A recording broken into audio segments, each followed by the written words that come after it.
मनुष्य वर्तमान में अपना जीवन व्यतीत करता है और उसके जीवन में भूतकाल और भविष्यकाल दोनों का महत्व होता है। ये भूतकाल जो बीत गया, जो केवल जीवित रहता है हमारी स्मृतियों में, और भविष्यकाल वो जिसकी मात्र हम कल्पना ही कर सकते हैं। अब भूतकाल की कुछ स्मृतियां ऐसी होती हैं जो हमारे लिए आनंदमयी नहीं होती, कटु होती हैं, दुखदाई होती हैं, पीड़ादायक होती हैं। हम जो कुछ भी कर लें उसे तो बदल नहीं सकते, किंतु भविष्यकाल उसकी रचना तो हम कर सकते हैं। यदि आज हम श्रेष्ठ कर्म करें, यदि आज का ये दिवस हम आनंद के साथ व्यतीत करें, सुख के साथ व्यतीत करें, एक एक क्षण हम आनंद और प्रेम के साथ व्यतीत करें, आज के आपके ये कर्म आपका भविष्य निर्धारित करते हैं। आज आप जो भी जिएंगे वो भविष्य में जाके भूतकाल बनेगा, और तब आपको ऐसी स्मृतियां मिलेंगी जहां आपने एक एक क्षण प्रेम और आनंद के साथ व्यतीत किया, और वो स्मृतियां मीठी होंगी। तो आज ही श्रेष्ठ और उचित कर्म कीजिए, आपको निश्चित रूप से एक उज्जवल, शुद्ध, पवित्र और आनंदमय भविष्य प्राप्त होगा। हम सदैव चाहते हैं कि ये संसार हमें ज्ञानी कहे, बुद्धिमान कहे, समझदार कहे, किंतु मूर्ख कभी न कहे। मूर्ख इस शब्द से सभी कतराते, दूर भागते हैं, किंतु एक सत्य से सभी अनजान हैं। मूर्ख बनना बुद्धिमान बनने की ओर पहला कदम होता है।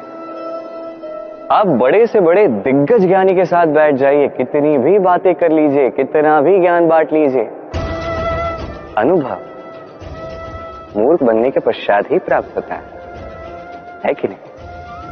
मूर्ख बनने के पश्चात आपको यह समझ में आता है कि क्या नहीं करना चाहिए। ज्ञानी आपको यह बताते हैं कि क्या करना चाहिए, और इस संसार में क्या करना चाहिए से कहीं बड़ा ज्ञान होता है कि क्या नहीं करना चाहिए।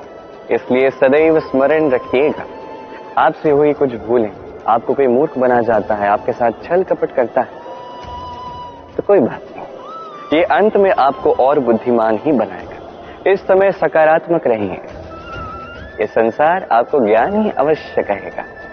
हम सभी फल खाते हैं, किंतु हमें वही फल प्रिय होते हैं जो परिपक्व होते हैं, जो नम्र हो जाते हैं और भी अधिक मीठे स्वादिष्ट हो जाते हैं, जिनका रंग खिल उठता है। वैसे ही जीवन में हम अनेक मनुष्यों से मिलते हैं, किंतु वही मनुष्य हमारे मन को भाते हैं जो विनम्र होते हैं, जिनकी वाणी मीठी होती है, जिनके भीतर एक आत्मविश्वास का तेज, एक रंग सा दिखता है। अब ऐसा व्यक्ति हम कैसे बने? ठीक वैसे ही जैसे एक फल धूप, वर्षा, शीत, वायु, इन सभी संकटों का सामना करके परिपक्व होता है, वैसे ही मनुष्य संकटों का सामना करके परिपक्व होता है। इन संकटों का सामना करोगे तो अनुभव मिलता है, यही अनुभव सीख देता है।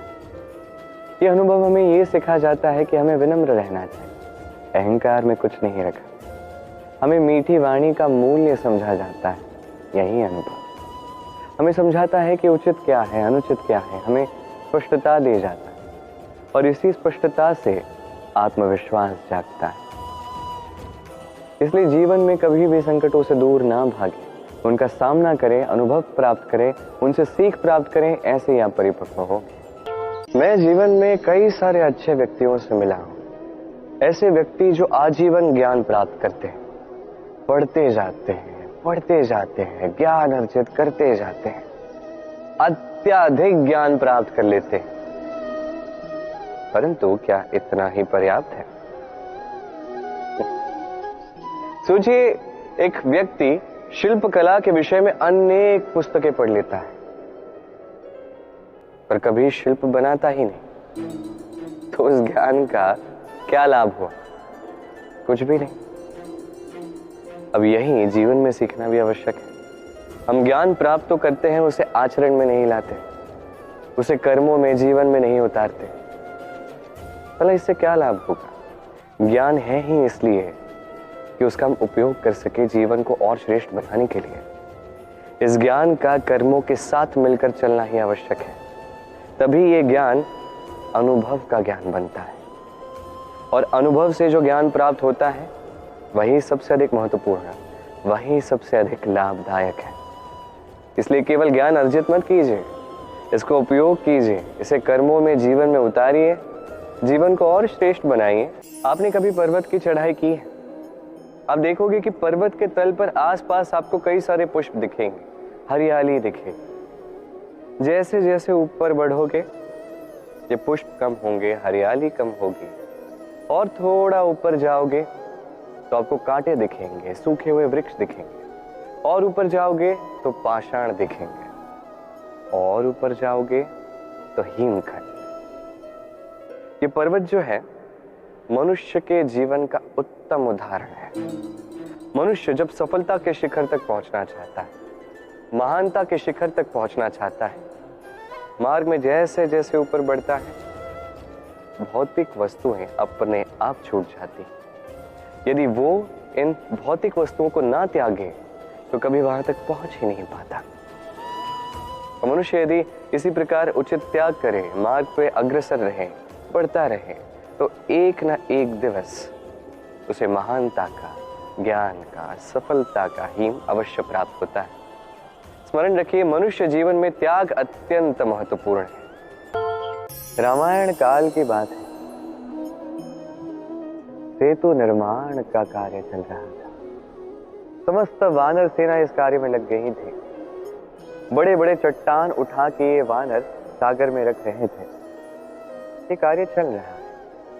ऐसे में एक नन्ही सी गिलहरी आती है, छोटे छोटे माटी के कण उठाती है, सागर के पास जाती है, उन पाषाणों के पास रख देती है। जितना हो सके उतना उठा के वहां रखी। ये परिश्रम उसका दिन भर चल ही रहा है। अब श्री राम ये कृत्य देखते हैं, उस नन्ही सी गिलहरी को अपने हाथ में उठाते हैं और प्रेम से सहलाते हैं अपने हाथों से। कहा जाता है कि गिलहरी पर जो निशान है वो 3 निशान श्री राम की 3 उंगलियों के निशान। समस्त शक्ति लगा दीजिए, जो भी कर्म आप कर रहे हैं, जितना आप में सामर्थ्य है, जितनी आपकी प्रतिभा है, संपूर्ण न्योछावर कर दीजिए। कुछ ऐसे कर्म कीजिए। गिलहरी ने यही किया और इसलिए श्री राम के साथ इस कथा में वो भी अमर हो गए। संपूर्ण शक्ति लगाइए, संपूर्ण सामर्थ्य के साथ कर्म कीजिए। यही श्रेष्ठ मार्ग है कर्म करने का। आइए मेरे साथ प्रेम से कहिए, राधे राधे।